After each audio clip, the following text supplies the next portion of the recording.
Having worked as an airline agent for nearly 3 decades, Denise Miracle has checked innumerable passengers onto their flights.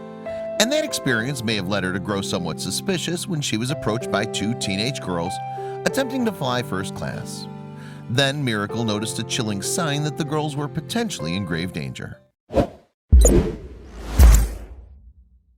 Miracle, a 47-year-old customer service agent from Roseville, California, has worked as a customer service representative for American Airlines since 1991. In more than 26 years on the job then, she's likely dealt with individuals from all walks of life. What's more, the experience has equipped Miracle with people skills that have helped her sense when something's amiss. So when 2 teenage girls approached her desk at Sacramento International Airport on August 31, 2017, she immediately knew that something wasn't quite right. For starters, the girls, aged 15 and 17, were traveling without a parent or accompanying adult. They were also heading to New York City, quite a distance from California. And all in all, Miracle didn't often see 2 girls traveling the whole way across the country without supervision. Then the customer service representative grew increasingly suspicious when the girls were unable to present any form of identification.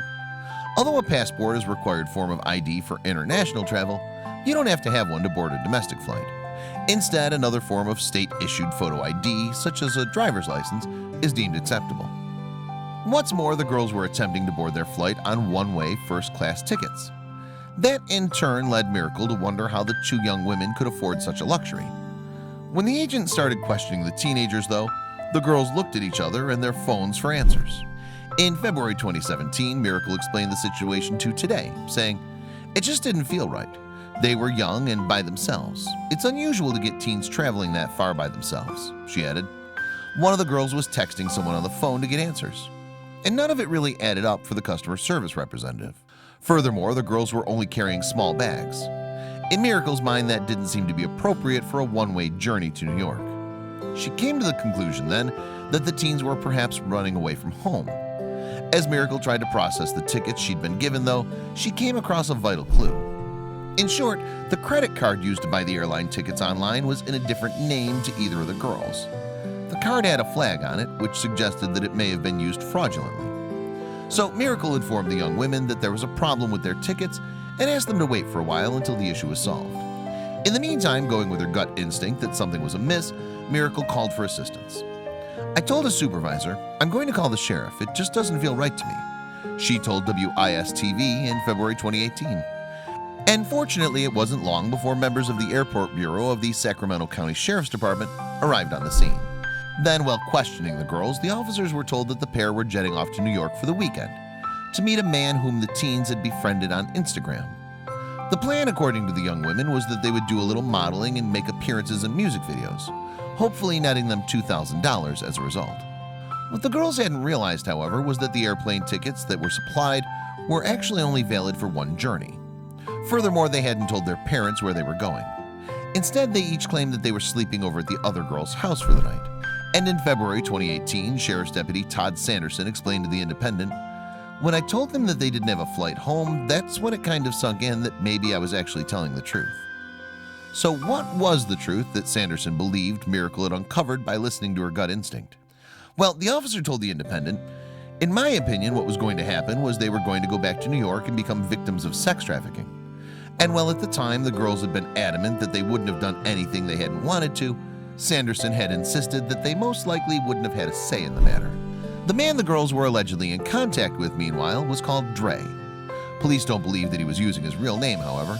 As soon as law enforcement began to investigate this individual, though, his online presence completely disappeared. Indeed, Sanderson would later explain to WIS-TV, "We attempted to look Dre up on Instagram. Then just a few minutes after our contact with him, he erased all his profiles on social media." Police also believe that Dre had used a Google phone number, which is practically impossible to trace. And it's also thought that the man allegedly involved was adept at making friends with impressionable girls on social media and sucking them into his web of deceit. What's more, luring young women with the promise of modeling work or music video appearances is apparently a common tactic. Certainly that's the case according to Mary Frances Boley, the founder of child exploitation awareness organization Wellspring Living. She told Today, "That's a typical scenario about how traffickers will lure girls or trick girls into believing there's something better for them using the internet and many different apps." Fortunately, though, the girls were eventually returned safely to their families. And one of the teens' moms even tracked Miracle down on Facebook to thank her. There she wrote, "That was my 15-year-old daughter. There are no words to express our gratitude to you. Because of you, my daughter is home safe with her family where she's loved and belongs." Meanwhile, American Airlines General Manager Aleka Turner would issue a statement on the situation, saying, "I'm proud of Denise and how she put her training into action to save these children. She's a testament to the critical role our frontline team members play each and every day in the operation and lives of each person they come in contact with. She's a true professional with a huge heart."